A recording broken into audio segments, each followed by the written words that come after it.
lo general, cuando nosotros vamos a trabajar dentro de un proyecto de ingeniería de software, los lenguajes de programación que se utilizan son modernos y trabajan base a ciertos paradigmas. Uno de estos paradigmas es el paradigma orientado a objetos. Entonces, uno de los ejes o de los modelos fundamentales cuando hablamos de paradigma orientado a objetos es el modelo de clase. En este video entonces vamos a ver el modelo de clases, vamos a entender y comprender cuáles son sus aspectos principales, cómo funciona y finalmente para qué nos sirve. En lo que refiere al diagrama de clases, también va acompañado con el diagrama de objeto. El diagrama de clases es el diagrama principal para hacer análisis y diseño de sistemas de información. Y eso se debe a que básicamente tiene una representación real de la estructura que resuelve el problema en particular, pero esta es mirada a nivel sistémico. El diagrama de clase presenta las clases del sistema con sus relaciones estructurales y también con herencia. Y la definición de clase incluye definiciones para atributos y operaciones, ya que es uno de los fundamentos de la orientación a objeto. Entonces, el diagrama de clases, al igual que en la programación orientada a objetos, al ser ambos del paradigma orientado a objetos, tienen la misma estructura: nombre, atributos o características y finalmente comportamiento o métodos. El modelo de casos de uso debería aportar información necesaria para establecer las clases, los objetos o atributos o operaciones. Eso quiere decir algo. Quiere decir que entre estos dos modelos debe haber una coherencia. Coherencia que no se puede perder. Entonces, cuando se va a realizar un modelo de clases, también se debe tener en cuenta el modelo de diagrama de caso de uso. Veamos la estructura de esta clase, o sea, de este diagrama. Una clase, como vemos ahí, tiene una estructura, tiene el comportamiento. Partimos con el nombre de la clase. El nombre de la clase no va con espacios y cada una de las primeras letras de cada palabra va en mayúscula. Además, tiene el listado de atributos, que son las características, y el listado de métodos, que son los comportamientos. Los atributos pueden, al igual que los métodos, definirse como públicos, privados o protegidos. En el caso del público, significa que cualquier entidad que tenga relación con esa clase puede acceder, modificar, eliminar o hacer cualquier operación sobre ese atributo. Si nosotros queremos que solamente el objeto sea quien trabaje sobre esa clase, sobre ese atributo, entonces se define como privado. Pero si además queremos que tenga incidencia la herencia, lo colocamos como protegido.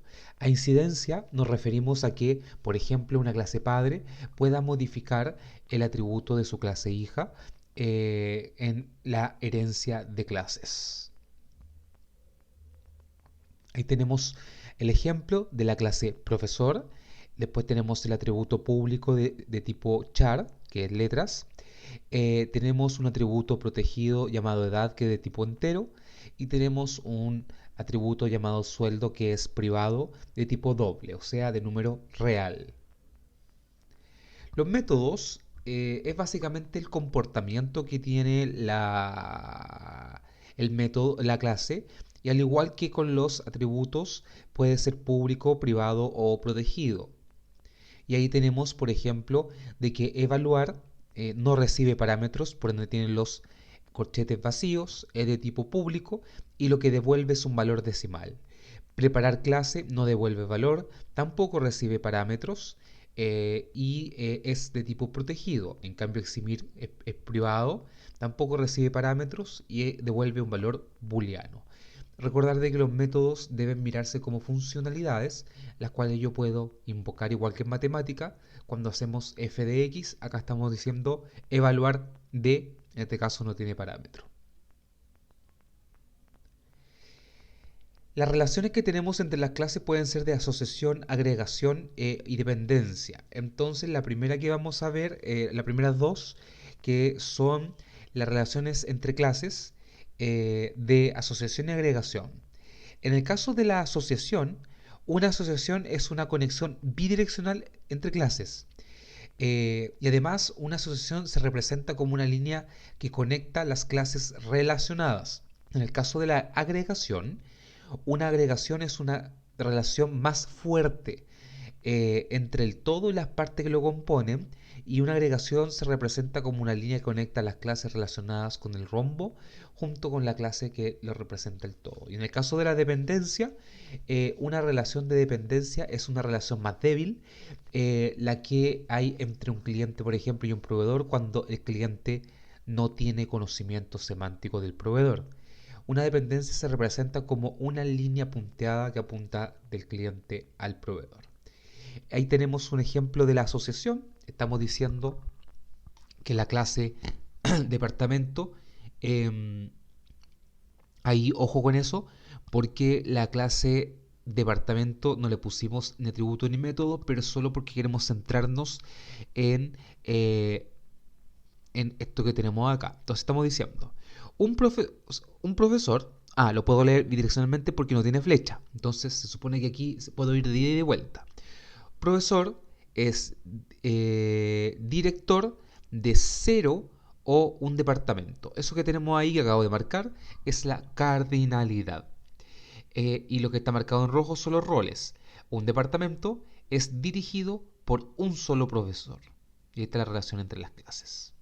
En la dependencia tenemos empresa y empleado, donde la empresa es empleador de uno o muchos empleados y un empleado es trabajador de muchas empresas. Además, esta relación define un cargo, una clase cargo, que tiene sueldo, tiene nombre y además, aquí hay una referencia circular donde uno dice que un cargo es subordinado de 0 a 1 cargos y un cargo es superior de uno o muchos cargos. ¿Sí? Porque tanto el superior como la persona tienen cargos. ¿Ok? En el caso de la multiplicidad y la navegación, la multiplicidad define cómo varios objetos participan en las relaciones. La multiplicidad de una relación es el número de ejemplares de una clase relacionado como una instancia de otra clase, como lo vimos anteriormente. Para cada asociación y agregación hay dos decisiones de multiplicidad que tomar, una para cada extremo de la relación. Y aunque las asociaciones y las agregaciones son bidireccionales, por defecto, a veces es deseable restringir la navegabilidad de la relación a una sola dirección. Si la navegabilidad está restringida, se añade una punta de flecha para indicar la dirección de navegación. Y acá tenemos multiplicidad en navegación. Por ejemplo, puedo leerlo de las dos formas, pero a pesar que acá le colocamos el rol y cardinalidad, estoy con la misma flecha indicando que solamente se puede leer en una dirección, donde vamos a decir que empresa es empleador de uno o muchos empleados. A pesar que tengamos el rol, no podríamos decir empleado es trabajador de muchas empresas, porque la flecha define la lectura. Las multiplicidades pueden ser varias, 0, 1, 1, 0 a muchos, muchos, el asterisco significa muchos, 1 a muchos, 1 hasta 6, eso implica 1, 2, 3, 4, 5, 6, 1 hasta 3, de 7 hasta 10, de 15, solamente 15, de 19 hasta infinito, muchos. La agregación, que la habíamos visto anteriormente, que esto es sin composición, es la connotación semántica de posesión, contención o composición, la cual ya se había visto anteriormente.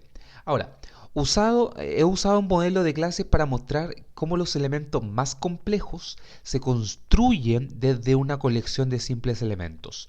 No hay que confundir relaciones. Por ejemplo, si yo quiero decir que un supermercado tiene un listado de productos, eso no es una agregación. ¿Ok? Eso es importante. Entonces, agregación con composición. En este caso, por ejemplo, estamos diciendo que la ventana está compuesta de barra, encabezado y panel. O sea, esas tres clases componen la ventana. Que no es lo mismo que decir que la ventana tiene barra, tiene encabezado y tiene panel. Eso es distinto. En el caso de la agregación, ahí vamos a ver que dentro de sus atributos tiene entonces el deslizador, que es la barra, el título que es encabezado y el cuerpo que es panel. En el caso de la herencia es la relación entre una superclase y una clase hija o subclase, y hay dos maneras de encontrar una herencia, a través de la generalización o la especialización. Ahora, los atributos, métodos y relaciones comunes deben representar al nivel más aplicable de alta jerarquía que se tenga. Y finalmente, ahí tenemos un ejemplo de herencia en la cual estamos diciendo de que un usuario de sistema tenemos dos tipos, profesor y estudiante. Ojo con esto, mire. La lectura es profesor que tiene un cargo, hereda desde usuario de sistema. O sea, si nos hacemos la pregunta, ¿profesor además es un usuario de sistema? Sí, es profesor y usuario de sistema, porque la herencia es descendente. La flecha, ojo, ya no es una flecha como la anterior, sino que es una flecha gordita, y que va hacia el padre. Profesor es el hijo, usuario de sistema es el padre. No es al revés, pero la herencia es de usuario de sistema hacia profesor. Lo mismo que usuario de sistema hacia estudiante. Y si no quiero usarlo por separado, las podemos usar juntas.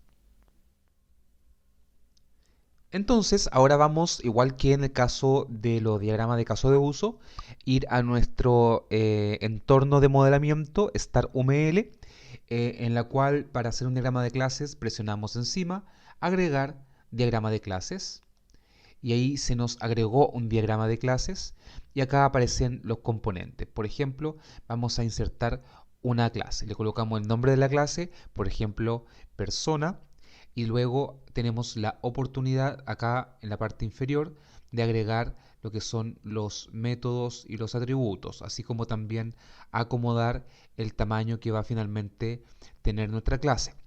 Dentro de la estructura, acá podemos hacer cambios en las visibilidades. Perdón, me salí. Acá vamos a poder agregar una nota que es opcional. Por ejemplo, para explicar algo podríamos poner una nota a esa clase. Luego, aparte de eso, tenemos las opciones de agregar un atributo. Entonces, lo pinchamos, por ejemplo, le ponemos visibilidad, por ejemplo, protegida, y le vamos a decir que es nombre. Y esa es visibilidad protegida. Ok. Y ahí automáticamente queda puesto con el gato.